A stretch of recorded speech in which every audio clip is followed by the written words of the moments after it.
아멘. 할렐루야. 자, 오늘 우리 첫 시간 말씀은 우리 마태복음 24장 함께 보겠습니다. 마태복음 24장 우리 1절로 32절입니다. 마태복음 24장 1절로 32절. 마태복음 24장 1절로 32절.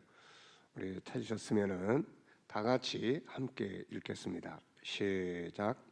예수께서 성전에서 나와서 가실 때에 제자들이 성전 건물들을 가리켜 보이려고 나오니 대답하여 이르시되 너희가 이 모든 것을 보지 못하느냐? 내가 진실로 너희에게 이르노니 돌 하나도 도리에 남지 않고 다 무너뜨려지리라.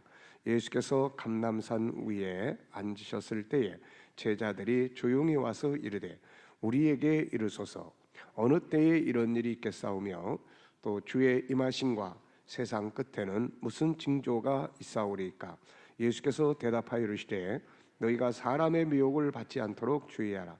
많은 사람이 내 이름으로 와서 이르되 나는 그리스도라 하여 많은 사람을 미혹하리라. 난리와 난리 소문을 듣겠으나 너희는 삼가 두려워하지 말라. 이런 일이 있어야 하되 아직 끝은 아니니라. 민족이 민족을, 나라가 나라를 대적하여 일어나겠고 곳곳에 기근과 지진이 있으리니 이 모든 것은 재난의 시작이니라.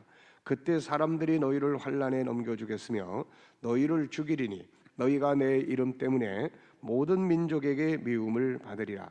그때 많은 사람이 실족하게 되어 서로 잡아주고 서로 미워하겠으며 거짓 선자가 많이 일어나 많은 사람을 미혹하겠으며 불법이 성함으로 많은 사람의 사랑이 식어지리라.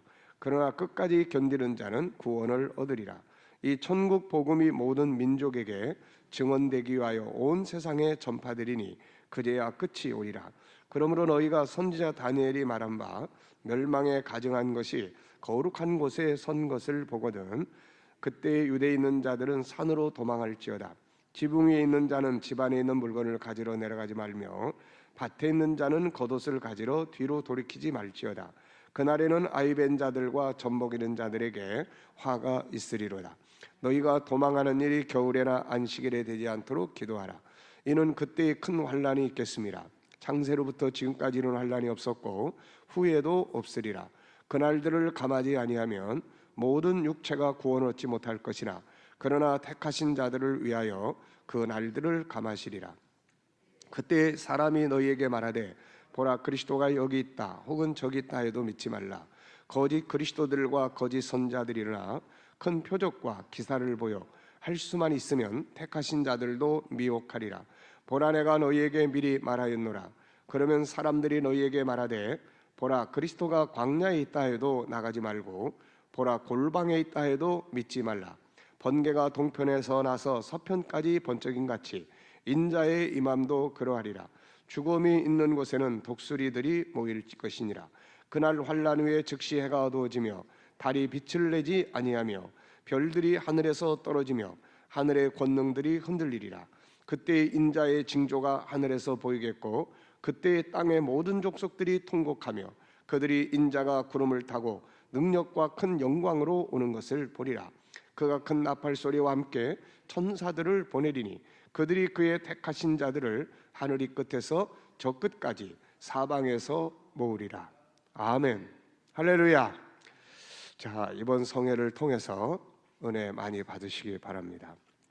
무엇보다도 진리를 잘 깨닫고 우리 주변에서 세상에서 일어나는 일들을 잘 이해하고 그걸 보면서 또 하나님의 나라의 임하심을 잘 분별할 수 있는 그런 분별의 은혜들이 함께 하시기 바라고 또 각 구역 식구들이나 또 함께 은혜 봐야 될 성도들이 또 소외되지 않도록 잘 챙겨주시고 연락도 하시고 해서 새벽과 저녁 두 번만 집회를 하고 있으니까 많이들 동참하시고 또 우리가 구원 받아야 될 사람들 주변에 또 잘 찾아서 이번 기회를 통해서 교회 내부적인 것도 그렇지만 또 외부적인 사람들도 은혜 받는 시간들 될 수 있기 바랍니다.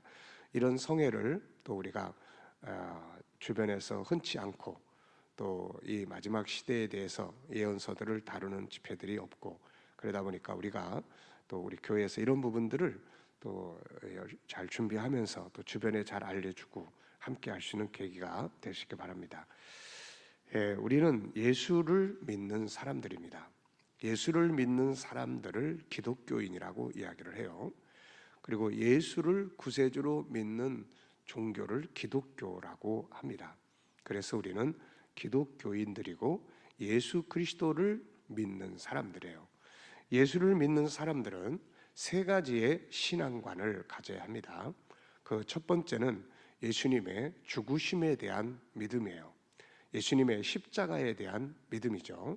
그래서 이 십자가가 없이는 우리가 죄에서 구원받을 수가 없기 때문에 우리가 십자가의 믿음, 그래서 예수 믿는다. 뭘 믿으세요?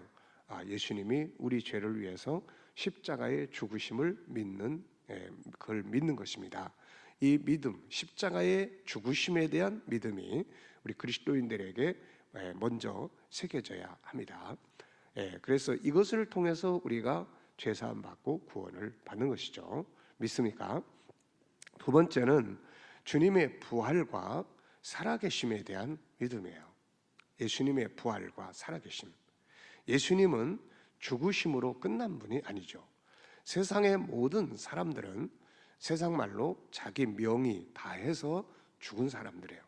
자기 명이 다해서 하나님께서 정한 시간들 속에서 살다가 자기 명이 다해서 죽은 사람들이에요. 그런데 예수님은 자기 명이 다해서 죽은 게 아니라 임시 죽어주신 분이죠. 죽을 수 없는 분이 죽으신 겁니다. 우리의 죽음을 대신해서 죽으신 거죠.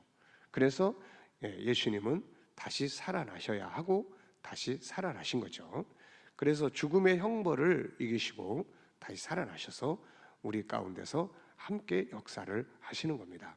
그래서 이제 기독교인들은 예수님의 죽으심을 믿고 구원을 받고, 그 다음에 주님의 부활하심을 믿고, 부활의 중요성은 뭐냐? 예수님이 지금 살아계셔서 우리와 함께 계시다는 것입니다. 그래서 우리가 예수 믿는 사람들이 주님과 동행하는 신앙이 아주 중요해요. 우리가 이걸 위해서 뭘 합니까? 늘 묵상을 하고 주님과 소통을 하는 거죠. 주님 내 곁에 계시는 걸 믿고 주님 이럴 때 어떻게 하면 좋을까요? 그러면 주님은 우리 가운데 영감을 주시고 말씀을 주셔서 지금도 이 일을 하시고 있는 거예요. 그래서 기독교인 그러면 예수와 함께 사는 사람이구나, 이렇게 스스로도 인식하고 그렇게 살아갈 수 있어야 하는 거죠. 예수는 믿는데 주님과 교통도 소통도 없으면 혼자 사는 것이거든요.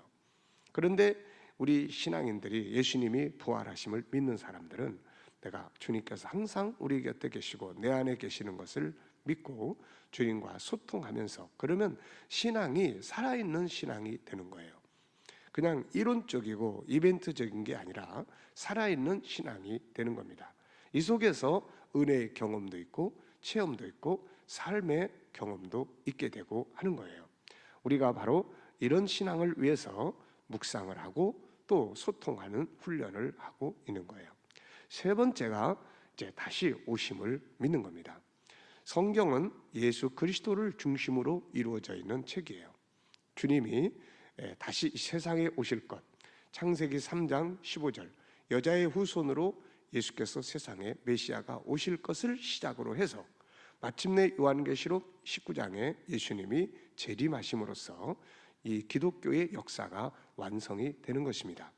그래서 예수님이 세상에 육체를 입고 오시고 그리고 죽으시고 그 다음에 다시 오시는 것으로 해서 성경 66권의 이 이야기가 끝나는 거예요.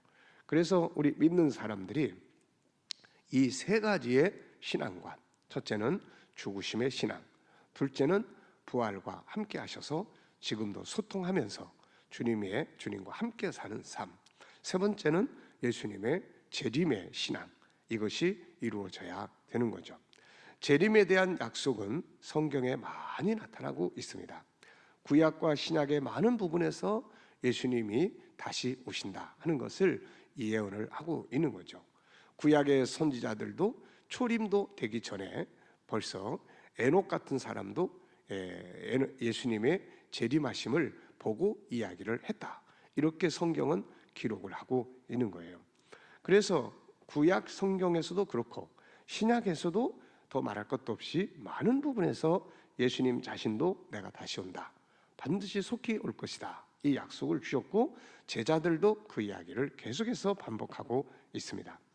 그래서 요한계시록 22장 이 마지막 장에서만 3번씩이나 예수님께서 다시 오실 것이다, 이 말씀을 약속하고 있는 거죠.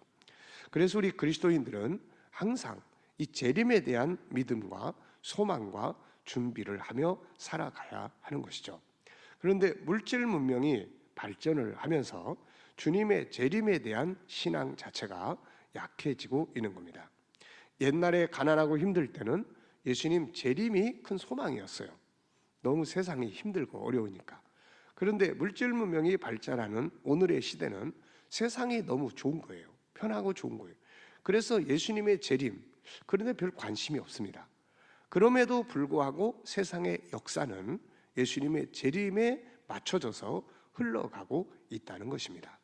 그래서 예수님께서 계속 강조한 것이 졸면 안 된다, 자지 마라. 이 졸며 잔다는 것이 무엇을 의미하냐면은 시대를 분별하지 못한다는 것입니다. 너무 편안하고 너무 풍요롭고 모든 것이 물질주의가 발전하면서 풍성해지다 보니까 세상 돌아가는 것이 아무 상관없이 가게 되고 있는 거예요. 그래서 이런 부분들에 대해서 늘 나팔을 불어주고 일깨워주지 않으면은 성도들 스스로가 이것을 제대로 알 수가 없는 거예요. 그래서 우리 교회가 1년에 한 번은 반드시 예언서를 다뤄야 된다. 이것을 이야기해 주지 않으면, 이것을 나팔을 불어주지 않으면 안 된다. 그래서 제가 이 부분에 대해서 이제 이 말씀들을 나누고 있고, 앞으로 시대가 더 악해질수록 상황들이 더 심각한 상황들이 벌어지면 어쩌면 우리가 더 자주 이런 집회를 만들어야 되리라 생각을 합니다. 자, 그래서 이제 중요한 것은 뭐냐? 언제 오실 것인가냐는 거예요. 주님 언제 오실 것인가? 여기에 대해서 기독교 역사는 수많은 오해들을 만들어냈습니다. 소위 말하면 계시주의자들에 의해서 몇 년, 몇 월, 며칠에 예수님이 오신다. 혹은 지금 이단들, 문선명 통일교를 비롯해서 신천지 혹은 다양스럽게 상징적으로 이걸 이야기를 해서 재림의 영이 자기에게 왔고 자기를 통해서 예수님은 이미 재림에 있다. 이런 희한한 논리들을 펼치는 수많은 이단들이 등장을 하게 된 것입니다. 날짜에 대한 이단, 상징적으로 풀어서 이상하게 만들어서 자기 속에 재림의 영이 왔다고 하는 이단들, 이런 많은 이단들에 의해서 예수의 재림이 변질되거나 또 아니면은 예수의 재림에 대해서 무관심하게 돼버리거나 이런 상황들 속에서 지금 우리가 살아가고 있는 거예요. 그래서 우리 세대는 그나마 그런 이야기들을 많이 들어본 시대지만 우리 자녀들의 세대 속에 가면 이게 아주 더 이게 문제가 되는 거예요. 이번 성회를 해도 우리 젊은 사람들, 우리 청년들이 잘 참석하기가 어렵죠. 그러니 이게 또 우리끼리만의 잔치가 될 수가 있는 문제가 있는 거예요.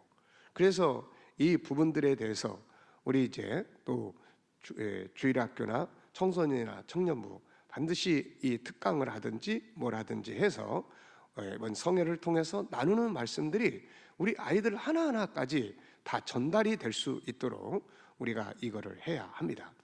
이번에 우리 GTS 묵상을 하는 아이들도 화요일 날하고 목요일 날 GTS 묵상은 못하지만은 너희들 목사님이 이 부흥회 때 비번을 올려놓을 테니까 꼭 듣고, 그리고 나서 우리 다음 주 GTS 묵상을 할 때 목사님이 무슨 말씀을 했는지 한 가지씩을 꼭 이야기하도록 나눠보자. 이렇게 이제 숙제를 줬습니다.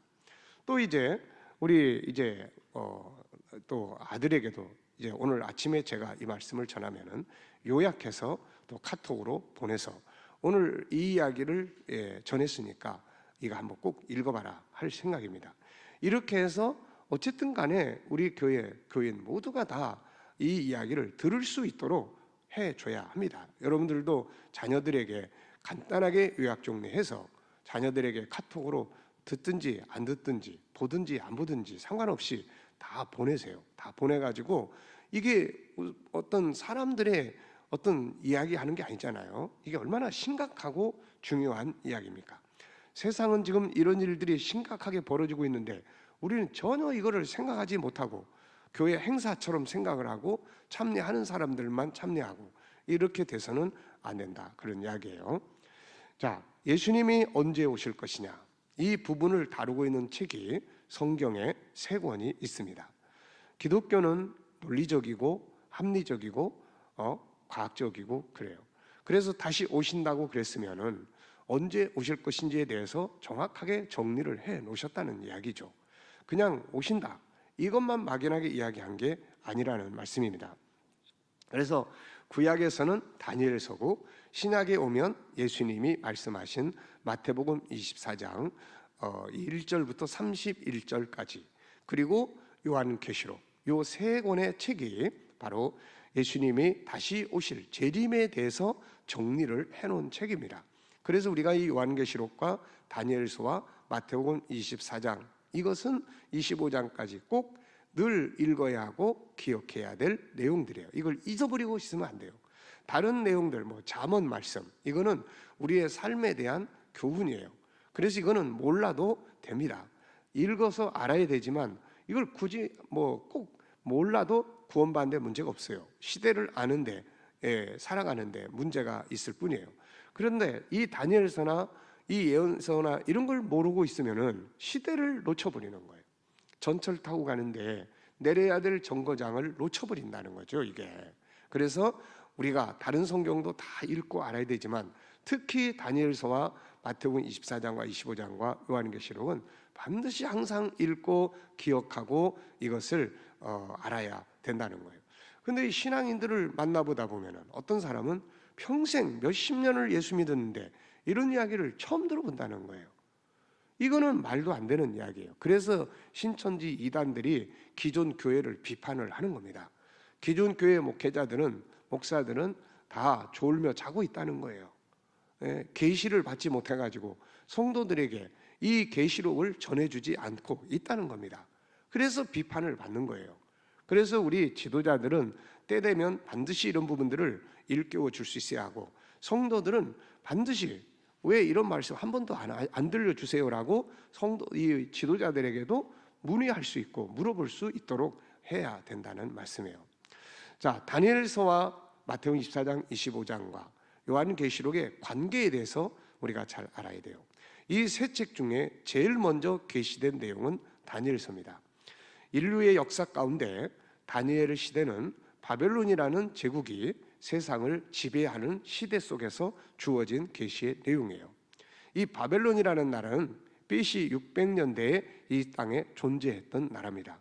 그런데 이 때에 하나님께서 이 주님이 재림하시고 하나님의 나라가 임하고 예수님의 초림부터 시작을 해서 쭉 정리를 해주신 것이 다니엘서입니다.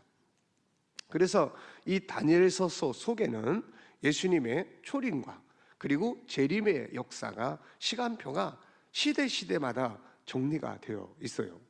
그래서 이 다니엘서 속에 오늘 우리가 읽은 예수님의 예언의 말씀도 다 들어 있습니다. 그리고 요한계시록도 다 들어 있어요. 그래서 다니엘서를 바르게 이해를 하면은 예언서들을 다 이해할 수가 있게 되는 겁니다. 그리고 예수님이 오셔서 이제 오늘 15절을 보시면은, 15절을 보면은 예수님께서 선지자 다니엘이 말한 바, 이 말씀을 하세요. 이게 무슨 말이냐면은 다니엘이 이야기한 내용을 예수님께서 다시 반복 설명하고 계시다는 뜻입니다. 다니엘서의 계시 역시 계시자가 예수 그리스도예요. 그렇기 때문에 그분이 다니엘에게 계시하셨던 말씀을 그분이 육체를 입고 이 땅에 오셨을 때 다시 설명을 해주신 거예요. 조금 더 구체적으로 이야기를 해주신 겁니다. 그리고 나서 이제 예수님께서 다시 승천하신 뒤에 계시해 주신 것이 바로 요한계시록입니다. 그래서 이 관계를 우리가 잘 이해를 하면 돼요. 그래서 마태복음 24장 25장도 다니엘서 속에 들어있고 또 요한계시록도 다니엘서 속에 다 들어 있습니다. 그래서 다니엘서를 이해를 하면 마태복음 24장 25장도 계시록도 다 이해를 하게 되는 거예요. 다니엘서의 구조는 예수님의 초림부터, 그때 당시에 바벨론 제국으로부터 시작을 합니다. 역사가. 그래서 예수님 재림하시고 하나님의 나라가 임하기까지의 역사를 다루고 있어요. 예수님의 예언은 예수님 시대부터 설명을 합니다. 이 시대는 바벨론 제국은 이미 지나가 버렸고 로마 제국이 등장을 한 시대예요. 그래서 예수님 시대에는 로마 제국 시대로부터 예수님이 재림하실 때까지의 말씀을 기록하고 있습니다. 그리고 이제 요한계시록은 예수님의 재림하실 때의 상황에서 설명을 해놓고 있는 거예요. 그 앞에 이야기들은 없습니다. 그래서 예수님의 재림 때에 되어질 이야기를 집중적으로 다루는 것이 그게 바로 요한계시록이에요. 그래서 이 세 책의 성격을 우리가 이해를 하시면 됩니다. 자, 오늘 마태복음 24장과 25장은 이 가운데서 예수님께서 이 땅에 오셔서 말씀하신 내용이에요. 이 내용 속에는 여러 가지 이야기들이 쭉 진행이 됩니다. 자, 우선 미혹이 있을 거다. 난리와 난리, 세상이 난리와 난리가 벌어진다. 전쟁들이 있다. 곳곳에 기근이 있고 지진이 있다. 사랑이 식어지고 환란이 온다. 복음이 온 세상에 증거된다. 예루살렘이 다시 회복되고 적그리스도가 등장을 한다. 그 다음에 환란이 오게 될 것이다. 그리고 나면 내가 온다. 이제 이런 과정을 쭉 설명을 해 주신 겁니다. 이 이외에도 마지막 때에 일어날 일들에 대해서 여러 가지로 성경이 설명하고 있는데, 누가복음 21장 11절에서 누가는 전염병을 추가했습니다. 전염병을 추가했고 25절에는 자연재해에 대해서 설명을 또 해놨어요. 자, 이 내용들을 보면은 주님의 재림이 가까울수록 세상은 그야말로 난리와 난리, 전쟁, 그리고 크고 작은 전쟁들, 기근과 지진, 그리고 여러 가지 전염병, 그리고 자연재해들, 이런 것들이 많아질 것이라는 말씀이에요. 우리는 이런 일들을 너무 많이 겪고 있는 시대를 살고 있습니다. 그래서 아예 무감각해지는 그런 상태에 있는 경우도 많은 거예요. 뭐 맨날 그러고 사는데 뭐 이런 생각 속에 있게 되는 거죠. 그리고 이제 이 이외에도 여러 가지 이야기들을 마지막 때의 세상의 모습들을 이야기들을 해놨어요. 다니엘서 12장 4절을 보면은 이제 마지막 때에 되어질 역사적 과정을 쭉 설명한 다음에 다니엘은 이제 무슨 예언을 기록을 하고 있냐면은, 이런 일들이 벌어지는 시대에는 이 사람들이 빨리 왕래할 것이고, 그리고 이제 지식이 최첨단이 될 것이다, 이런 이야기를 하고 있습니다. 그래서 과학적 발전, 지식의 발전, 이런 걸 우리가 이해하려면은 우리가 이 인류 역사 속에 이게 지식의 발전의 역사를 들여다볼 필요가 있어요. 농업시대에서 산업사회로, 산업사회에서 정보사회로, 그리고 컴퓨터의 발견과 등장, 또 AI의 등장, 이런 시대적 속에서 흐르고 있는 과학적인 역사들을 우리가 좀 들여다보면 이게 무슨 말씀인지 이해를 할 수가 있게 됩니다. 시대의 마지막에는 지식이 발전하고 과학이 엄청나게 발전하고 빠른 속도로 움직일 수 있는 교통수단들이 엄청나게 발전을 하는구나. 이게 빠르다는 것이 단지 이게 교통만이 아니라 인터넷이라든지 이런 수많은 것들을 우리가 기억을 할 필요가 있어요. 또 계시록 13장 15절부터 17절까지 보면은 이제 적그리스도가 나타나서 사람들에게 손이나 이마에 표를 받게 하고, 또 이제 그 적그리스도의 우상을 만들어 놓고 그걸 숭배하는데 이 적그리스도의 우상이 말을 하게 되고, 이런 것들을 옛날에는 그냥 신비적인 일로만 생각을 했어요. 그런데 지금은 이런 말들을 충분히 다 이해하는 시대가 됐습니다. 컴퓨터를 통해서 사람들의 이마에나 손등에 이미 이런 것들은 부분적으로 다 시행이 되고 있는 것들이에요. 우리가 공항에 나갈 때도 우리의 지문을 다 인쇄 거기다 카피해 둬가지고 그냥 지문만 손가락만 비치면은 다 나갈 수 있고 들어올 수 있고, 모든 것들이 다 그렇게 되고 있단 말이죠. 은행도 가서 하도 자꾸 잊어버리고 그러니까 아예 지문을 거기다 등록해 놓으면 그 은행의 고객과의 관리가 다 진행되고 있고, 그런 시대를 우리가 살고 있고, 그런 과학적인 뒷받침이 되고 있는 거예요. 우상이 말을 한다?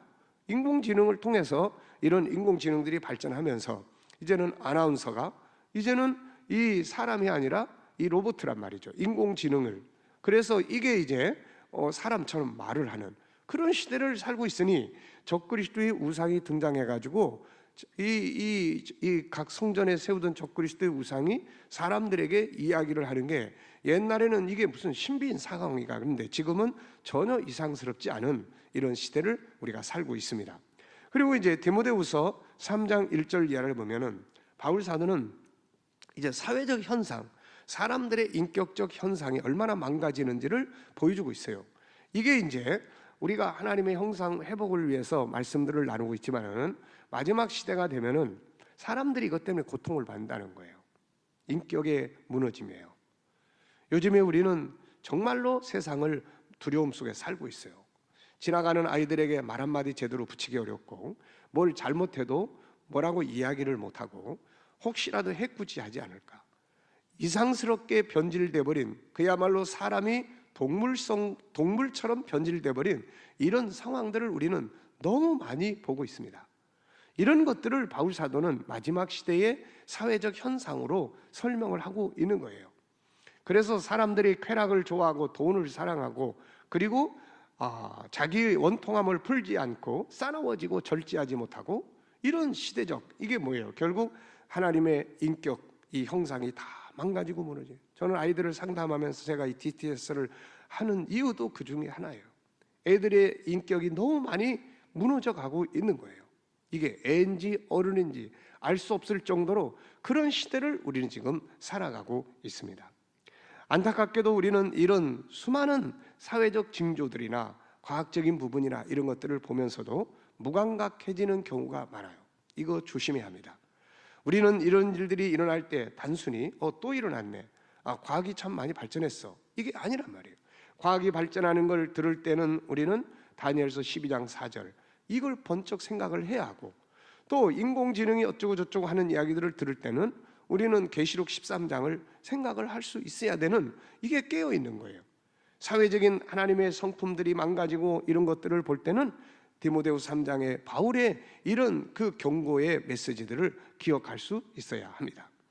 자, 이런 일들이 일어날 때마다 우리는 또 일어났네가 아니라, 주님이 이런 말씀하셨고, 사도들이 이런 이야기를 했고, 선지자들이 이런 이야기를 했는데 이런 말씀들이 이루어지고 있구나, 이런 경각심을 갖는 자들이 바로 깨어있는 사람들이에요.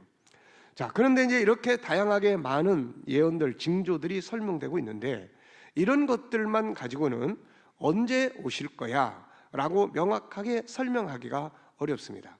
이것은 항상 진행이 어느 시대나 일어나고 있고, 그리고 이게 다만 주의 오심이 가까울수록 진행하는 강도가 높아지고 있다는 점이에요. 그러나 분명하게 어떤 사건 하나를 보고 사회의 타락을 보면서 예수님이 이제 언제 오실 거야, 이렇게 설명할 수는 없는 거예요. 그래서 예수님께서는 이제 사건들을 말씀을 하시고 있어요. 그래서 우리가 이런 다양한 징조들에도 주의를 기울여야 하지만, 특별히 주의를 기울여야 할 것이 뭐냐면은 역사예요. 역사. 이 역사 속에서 일어나는 사건들에 대해서 우리는 관심 있게 살펴볼 수 있어야 합니다. 오늘 예수님의 예언의 말씀에서도 다른 것들은 다 반복되고 수시로 일어나는 사건들이에요. 그런데 이 속에서 예수님의 예언의 핵심은 바로 예루살렘의 멸망과 회복입니다. 예수님의 예언의 시작은 바로 마태복음 24장 1절부터예요. 예수님께서 예루살렘이 이제 지나가실 때 제자들이 그 예루살렘을 자랑을 했습니다. 어쩌면 마태복음 23장에서 예루살렘이 멸망할 것이라는 예수님의 이 심판 선언을 듣고 제자들은 이 예루살렘을 자랑을 하고 있었던 거죠. 이럴 때 예수님께서 예루살렘은 다 무너진다, 이걸 이야기하셨어요. 그래서 제자들은 이것을 기억하고 감람산에 올라갔을 때 언제 이런 일이 일어날 것입니까? 이거를 묻게 된 거죠. 그런데 이 예루살렘의 멸망에 대한 예언은 누가복음 21장에서 기록을 했어요. 그래서 누가복음 21장을 함께 참고를 해야 합니다. 그래서 예수님의 예언을 쭉 살펴볼 때 일반적인 것들만이 아니라 여기에 핵심적인 부분이 예루살렘의 멸망입니다. 예루살렘의 멸망과 회복이에요. 이 예루살렘이라고 하는 특정한 한 장소, 사건이 우리가 주의 깊게 볼 수 있는 부분이에요. 우리가 지금 주목하고 이번 성회에 이 예루살렘 이야기를 좀 많이 하게 될 것 같습니다. 우리가 팔레스틴에서 지금 벌어지고 있는 이야기들이에요. 이 사건이 바로 이런 일 때문에 지금 벌어지고 있는 거예요. 이게 예루살렘이 당시에 멸망하고 당시에 이 예루살렘의 이스라엘 사람들은 세계로 쫓겨납니다. 서기 70년에 예루살렘은 예수님의 예언대로 무너졌어요. 그리고 예루살렘에 있던 유대인들은 유럽으로 다 잡혀가게 되죠. 그래서 예루살렘에는 아예 유대인들 자체가 거할 수 없는 상황이 돼버렸어요. 그런 상황들 속에서 그 지역에 이제 살기 시작한 사람들이 시작이 됐고, 그리고 또 이슬람이 이제 등장, 600년대에 이슬람이 등장을 하면서 이 이슬람에 의해서 뭡니까? 예루살렘 성전이 건축이 그 자리에 이슬람 사원이 만들어지게 되죠. 그래서 이슬람에는 세 곳의 성지가 있습니다. 처음에 시작했던 곳이 바로 메카예요. 사우디에 있죠. 그 다음에 메디나라는 곳이 있어요. 이것도 사우디에 있습니다. 그리고 이제 세 번째로 만들어진 성지가 바로 이 예루살렘에 만들어진 이슬람 사원입니다. 그러니까 유대인들 속에서는 이게 참 부글부글한 사건이죠. 그러다가 유대인들이 역사가 흘러가면서 시오니즘이라는 운동이 일어납니다. 유대인들은 세계에서 돌아갈 곳이 딱 한 곳이다. 하나님이 아브라함에게 주신 땅, 가나안 땅, 이 예루살렘으로 이스라엘로 돌아가야 된다. 팔레스틴으로 가야 된다. 그래가지고 2차 대전이 끝난 1948년 5월 14일 날 2000년 만에 그들이 그 땅으로 돌아오게 됩니다.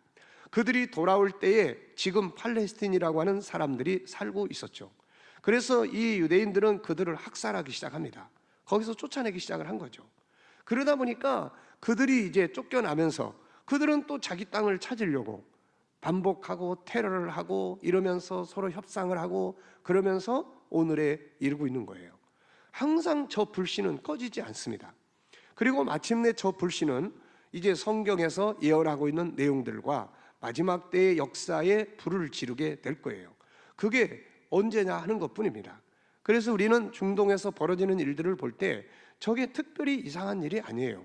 그래서 이런 걸 보면서 다만 예루살렘을 중심으로 한 예언의 말씀, 이것이 지금 어떤 상황이 벌어지고 있느냐에 대해서 우리는 관심 있게 체크해 볼 수 있어야 하는 거예요. 예수님의 예언은 바로 이것을 중심으로 하고 있습니다. 그런데 이 예루살렘이 멸망으로 끝나지 않는다는 거예요. 오늘 15절에 보면은 다니엘이 예언한 바 하시면서 이 예루살렘이 다시 회복될 것을 말씀하고 있다는 겁니다. 이게 문제예요. 이게 예루살렘이 무너진 것으로 무너진다 그러면 그냥 그걸로 끝나면 되는데, 이게 끝에 가서 이 예루살렘의 성전이 다시 회복이 된다는 겁니다. 그 자리에 성전이 다시 지어지고 그 자리에 적그리스도가 등장을 한다는 거예요. 그러면 끝이 온다는 것입니다. 그래서 이 예루살렘에 대한 중요성을 우리가 인식하고 살펴보게 되는 거예요.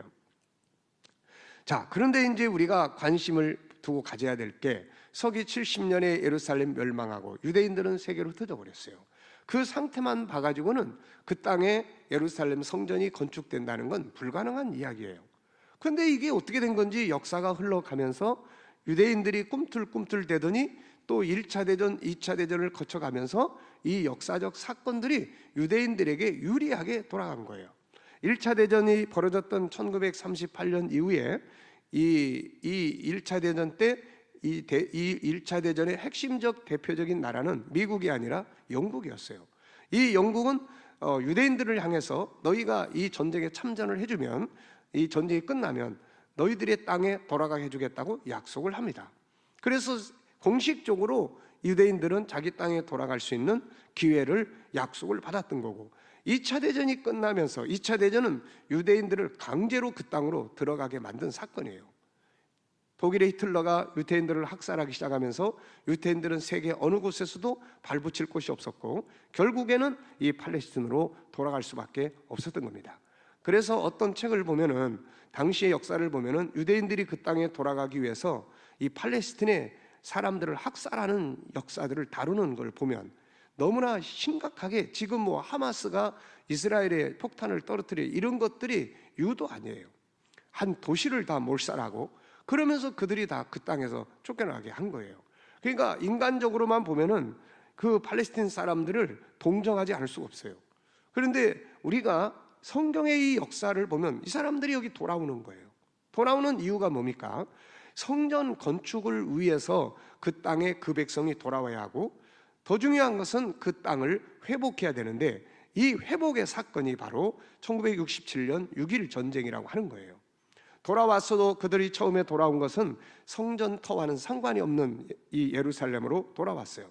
그러다가 1967년 6월 6.1 전쟁 때 동예루살렘을 회복하고 지금 그 자리를 차지하고 있는 거죠. 자, 바로 이런 문제들을 우리가 관심 있게 살펴야 돼요.